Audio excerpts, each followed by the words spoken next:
Hi, I'm Chris Olson, and this is Driven to Engage. In this video, I want to talk to you about how you're starting your day. So, a lot of times people in the car business, we get a lot of freedom, and there's a beauty in that. But at the end of the day, this is a business that takes work and it takes discipline.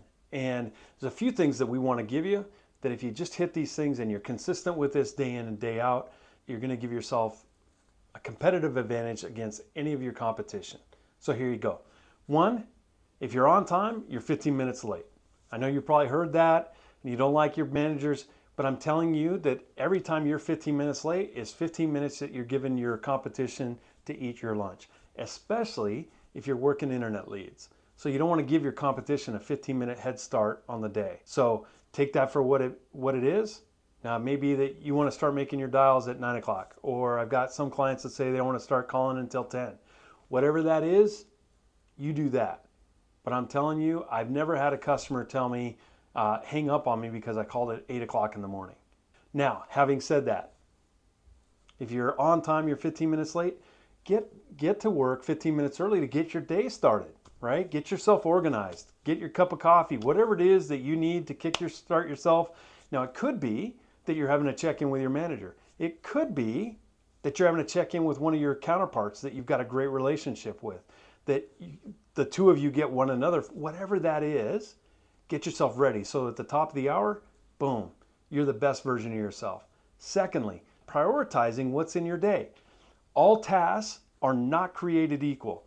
So if I'm coming in on the day, first thing I want to look at is any text messages that I haven't responded to yet, because that's what I'm going to get the quickest response to. Secondly, any emails received overnight. Now, were they overnight at 11 o'clock last night or 15 minutes ago? I want to work from the most recent to the furthest out in those tasks. So if I got an email 15 minutes ago, what I'm going to do, I'm going to call first, and if I don't get them, then I'm going to email them back. Same thing with the text message. But if you're more comfortable asking for permission to have that conversation, do that. But prioritize these things. Now, next thing I want to hit is any of my internet leads. That's why I want to be 15 minutes early, right? So I can respond to all the other stuff that came in that I've already got, but I want to be ready to go as soon as I can with any of the internet leads I got. Same principle with emails and texts. I want to work from the most recent to the oldest in those leads that came in, because the person who submitted a lead 30 minutes ago, way more likely to pick up than the guy who put in a request at 11:30 last night. Okay? So the next one is any engagements that I've had within the last 30 days. Those are most likely to purchase. So when I'm going through all these, I want to make sure that I'm engaging with customers that are still in the market. Secondly, and probably more importantly, quite honestly, is do I have it in stock? So can your CRM show you a list of your customers from the last 2 weeks who are interested in a car that's in stock today? If you don't have that capability, I highly suggest that you reach out to a company like LotPop that can take your customers and your inventory and tie the two together. Because what we want to do is work smart, not hard. Don't be that manager that's constantly, cracking the whip on, did you call your customer? Did you call your customer? And they're dialing people from 90 days ago that haven't responded to the last 20 emails that have been sent out. So we want to work smart, not hard. And we don't want to burn out our salespeople. Let's do the effective stuff. And that is calling customers where we've got a car in stock. Now, having said that, a lot of times the request that they originally put in for the car is not what they'll end up buying.